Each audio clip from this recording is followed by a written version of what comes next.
दिल्ली में बीजेपी नेता नरोत्तम मिश्रा ने टिकट कटने के बाद बीजेपी के राष्ट्रीय अध्यक्ष नितिन नवीन से मुलाकात की है। सूत्रों की माने तो ये मुलाकात नितिन नवीन के आवास पर हुई और मुलाकात के बाद नरोत्तम मिश्रा ने कहा कि मैं कभी ना नाराज था ना हूं। मैंने अपने समर्थकों को समझाया है और वो मान भी गए हैं और पार्टी के फोरम पर बात रखने का अपना तरीका है। टिकट कटने को लेकर नरोत्तम मिश्रा ने कहा, यह तो तय हो गया है कि मेरा कद बड़ा नहीं है। उन्होंने कहा कि पार्टी बहुत ऊपर होती है, मुझे कोई भरोसा नहीं दिया गया, ना ही मैंने कोई भरोसा मांगा। टिकट कटने के बाद नरोत्तम मिश्रा ने बड़ा बयान दिया है। उन्होंने कहा कि मैं बीजेपी में पैदा हुआ हूं और बीजेपी में ही मरूंगा। सर, कल आशुतोष तिवारी जी नामांकन करेंगे, आप दतिया से हैं, आप ही की सीट से पहले आप वहां से लड़ा, तो आप उनके साथ रहेंगे, मुख्यमंत्री के साथ? 100% मुख्यमंत्री जी के साथ मैं जाऊंगा और उनके फार्म में उनके साथ रहूंगा। तो चुनाव जितवाने की भी जिम्मेदारी है वो आपकी? बिल्कुल नहीं, जिम्मेदारी तो नहीं, पर पूरी ताकत लगाएंगे जीतने में और भाजपा जीतेगी। सर, आपका टिकट कटा तो वो कार्यकर्ताओं में रोष सड़क पर नजर आया, जाम लगा दिया, कोई आत्मदाह कर रहा है, तोड़फोड़ कर रहा है, पथराव, तो वो गुस्सा शांत आप ही करेंगे या वो हो गया? क्षणिक आवेश है, नहीं, गुस्सा शांत हो गया है, सब नॉर्मल है। पार्टी के अधिकारियों ने बैठक ले ली, सब प्रमुख कार्यकर्ता बैठक में थे और बाकी की जो होगी नाराजगी दूर करेंगे। हमारे कार्यकर्ता हैं, हमारे अपने हैं। आपका क्या है सर? आपको लेके भी कई तरह की अटकलें लगाई जाती है। शिवसेना, उद्धव ठाकरे ने ऑफर भी दिया है कि मेरे साथ आ जाइए। पार्टी में पैदा हुए हैं राजनीतिक रूप से और पार्टी में ही मरेंगे, मरना वहां, जीना वहां। दतिया उपचुनाव का चुनावी रण अब पूरी तरह सज चुका है और कांग्रेस ने अपने पत्ते खोलते हुए पूर्व विधायक घनश्याम सिंह को प्रत्याशी घोषित कर दिया। तो टिकट के ऐलान के साथ ही दतिया में अब कांग्रेस कार्यकर्ताओं का भी भारी उत्साह देखने को मिला। बीजेपी प्रत्याशी आशुतोष तिवारी आज दतिया पहुंचे और मां पीताम्बरा के दर्शन कर बीजेपी प्रत्याशी ने चुनावी अभियान का आगाज कर दिया। तो कांग्रेस ने दतिया विधानसभा उपचुनाव में जीत का दावा किया है। उधर बीजेपी ने भी आशुतोष तिवारी के जीत का दावा किया। बीजेपी में नाराज चल रहे नेताओं और कार्यकर्ताओं को मनाने की तैयारी शुरू हो गई है और इसे लेकर बीजेपी की ओर से एक बड़ी बैठक भी की है, जिसमें प्रदेश अध्यक्ष हेमंत खंडेलवाल, अजय जामवाल समेत तमाम बड़े नेता शामिल रहे।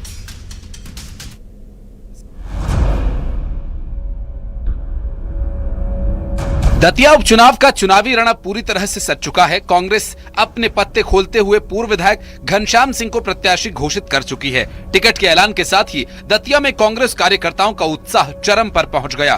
किला चौक से लेकर घनश्याम सिंह के निवास तक जश्न का माहौल देखने को मिल रहा है। आतिशबाजी, मिठाई, जीत के नारों के बीच कांग्रेस ने साफ संकेत दे दिया कि वो इस उपचुनाव को पूरी ताकत के साथ लड़ने जा रही है। घनश्याम सिंह आशुतोष तिवारी को तो कोई जानते ही नहीं है दतिया में, वो तो बाहर के हैं, कभी देखा ही नहीं है। तो लोगों ने, तो आप पूछ लें कहीं भी दतिया में जाके। कार्यकर्ताओं में बहुत प्रसन्न है, बहुत खुशी है।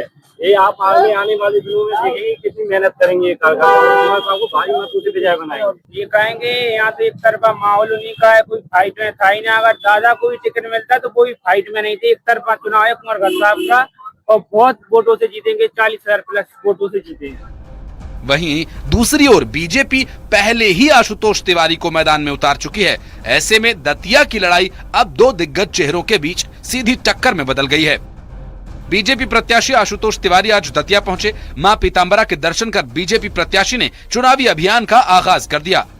चुनाव लड़ेंगे पार्टी कार्यकर्ता हमारा ताकतवर है। किन मुद्दों पर चुनाव लड़ेंगे आप? क्या मुद्दे रहेंगे इस चुनाव में? सामने तो कोई मुद्दा ही नहीं है। भारतीय जनता पार्टी की अपनी लोकप्रियता है, सरकार की उपलब्धियां हैं, कार्यकर्ता मतदाताओं का सरकार और हमारे नेतृत्व के प्रति लगाव है। हमारे मध्य प्रदेश के यशस्वी मुख्यमंत्री डॉक्टर मोहन यादव जी के प्रति आम जन का भरोसा है। बीजेपी में नाराज चल रहे नेताओं और कार्यकर्ताओं के मनाने की तैयारी भी शुरू हो चुकी है और इस बीच कांग्रेस ने बीजेपी पर बड़ा जुबानी हमला बोला। कांग्रेस ने हंगामा करने वाले बीजेपी कार्यकर्ताओं पर कार्रवाई किए जाने की मांग की। साथ ही कांग्रेस ने दतिया उपचुनाव में जीत का दावा भी किया। उधर बीजेपी ने आशुतोष तिवारी की जीत का दावा किया है। साथ ही बीजेपी का कहना यह है कि हंगामा, उपद्रव, इस पर कार्यकर्ताओं में ऐसा यदि है तो पार्टी संगठन अनुशासनहीनता को देखते हुए उन पर कार्रवाई करेगी। जिन लोगों पर एफआईआर हुई है उन पर कानून के अनुसार कार्रवाई की जाएगी। जनता परेशान हुई, पुलिस पे पथराव हुआ, आंसू गैस करना पड़ा और ये बीजेपी हमेशा कहती रहती we are party with difference. यही डिफरेंस है कि आप कानून को हाथ में ले रहे हो, संविधान की धज्जियां उड़ा रहे हो। इन लोगों पे कड़ी कार्रवाई होना चाहिए। ऊपर से प्रदेश अध्यक्ष बीजेपी कह रहे हैं कि कोई इस्तीफा नहीं लेंगे, मतलब ये आपने मंजूरी दे दी कि ये उत्पात करो। जहां तक चक्का जाम या विरोध प्रदर्शनी की बात थी तो पुलिस ने उन पर कार्रवाई की है, कानून के तहत उन पर कार्रवाई हुई है। संगठन भी ये विचार करेगा उन पर कि उन्होंने ये बिना अनुमति के पार्टी अनुशासनहीनता की है तो उन पर भी कार्रवाई हो सकती है। भारतीय जनता पार्टी एकजुटता के साथ दतिया में चुनाव मैदान में रहेगी और मैं आपको बता दूं कि दतिया में भारतीय जनता पार्टी भारी मतों से चुनाव जीतेगी। दतिया विधानसभा उपचुनाव के लिए 30 जुलाई को वोटिंग होगी। 3 को नतीजे आएंगे और ये बताएंगे कि दतिया की जनता ने किसे चुना है अपना नेता। अब देखना यह होगा कि उपचुनाव के दंगल में जनता किसके साथ है। Bureau report, news 18। राम मंदिर चंदा चोरी जांच में बड़ा खुलासा हुआ है। सूत्रों के मुताबिक 40 दिन में 70 बार चोरी करते आरोपी देखे गए हैं, जिसमें सभी चोरियां इवनिंग शिफ्ट में हुई। दरअसल 2 शिफ्ट में राम मंदिर में कैश की काउंटिंग का काम होता था, लेकिन दोपहर 2 बजे से रात 10 बजे तक की शिफ्ट में ही चोरी की जाती थी। सबसे ज्यादा चोरी अविनाश शुक्ला ने की है। 70 बार में से 50 बार अविनाश ने चोरी की, जिसमें अनुकल्प उसकी मदद करता था। अब दान व्यवस्था को बेहतर करने के लिए डिजिटल माध्यम अपनाने की बात कही जा रही है। इसके साथ ही सीईओ की नियुक्ति का इंतजार भी हो रहा है।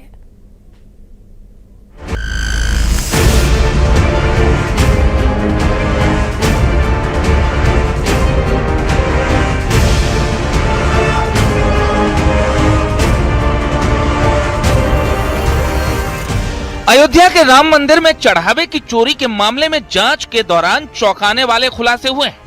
आरोपियों से पूछताछ में सामने आया है कि 40 दिनों के भीतर कथित तौर पर 70 बार चढ़ावे से रकम निकाली गई। सूत्रों के मुताबिक चोरी की घटनाएं केवल शाम की शिफ्ट के दौरान हुई थी। 2 शिफ्ट में होता था काउंटिंग का काम। 2 बजे से रात 9 बजे वाली शिफ्ट में चोरी हुई। सुबह 6 से 2 बजे की शिफ्ट में चोरी नहीं की गई। 40 दिनों में 70 बार चढ़ावा चोरी हुई। सबसे ज्यादा बार अविनाश शुक्ला ने चोरी की। अविनाश ने अकेले 50 से ज्यादा बार चोरी की। एक ही दिन में 2-2 बार चढ़ावा चोरी हुई। 40 दिनों में 5 दिन 3-3 बार चोरी हुई। चोरी में अविनाश और अनुकल्प मिले हुए थे। जांच के बाद अब मंदिर प्रशासन ने चढ़ावे की गिनती की व्यवस्था भी बदल दी है। पहले 2 शिफ्ट में होने वाली काउंटिंग अब सिर्फ एक ही शिफ्ट में की जाएगी। राम मंदिर निर्माण समिति के चेयरमैन नृपेंद्र मिश्रा का कहना है कि सारे पेमेंट डिजिटल माध्यम से करने की तैयारी की जा रही है, जिससे भविष्य में ऐसी घटना ना हो। नहीं, देखिए, इसको किसी कार्यक्रम से, देश के कार्यक्रम में तो है ही, लेकिन आज हम आप भी भुगतान जो है अधिक से अधिक कोशिश करते हैं कि वो डिजिटल माध्यम से हो। तो अगर डिजिटल डोनेशन होगा तो ये बहुत बड़ी बात है। जितना कैश कम हैंडल होगा वो अच्छी बात है। फिलहाल अब ट्रस्ट में सीईओ नियुक्ति की प्रक्रिया शुरू होने वाली है। 18 जुलाई को सीईओ के लिए आवेदन की तारीख तय की गई है। नृपेंद्र मिश्रा का कहना है कि सीईओ ट्रस्ट के अधीन काम करेगा, वो स्वतंत्र नहीं होगा। वास्तविकता तो यह है कि मैं नहीं जानता हूं कि 18 जुलाई की कोई तारीख है, मुझे इसकी जानकारी नहीं है। और यह कार्य तो एक 3 सदस्यीय समिति है, वो करेगी। तो जो ट्रस्ट होगा उसके अधीन ही सीईओ होगा, वो स्वतंत्र नहीं है, वो ट्रस्ट के अधीन कार्य करेगा। तो जैसे आज इतने सारे लोग कार्य कर रहे हैं, इंजीनियर कार्य कर रहे हैं, वैसे ही सीईओ भी कार्य करेगा। फिलहाल एसआईटी दान चोरी की तह तक जाने की कोशिश कर रही है। 8 आरोपियों से लगातार पूछताछ जारी है। वहीं ट्रस्ट भी व्यवस्था में बदलाव कर चीजों को ठीक करने में लगा है। ट्रस्ट के बड़े पदाधिकारियों के इस्तीफे के बाद अब नए सीईओ की नियुक्ति का इंतजार हो रहा है।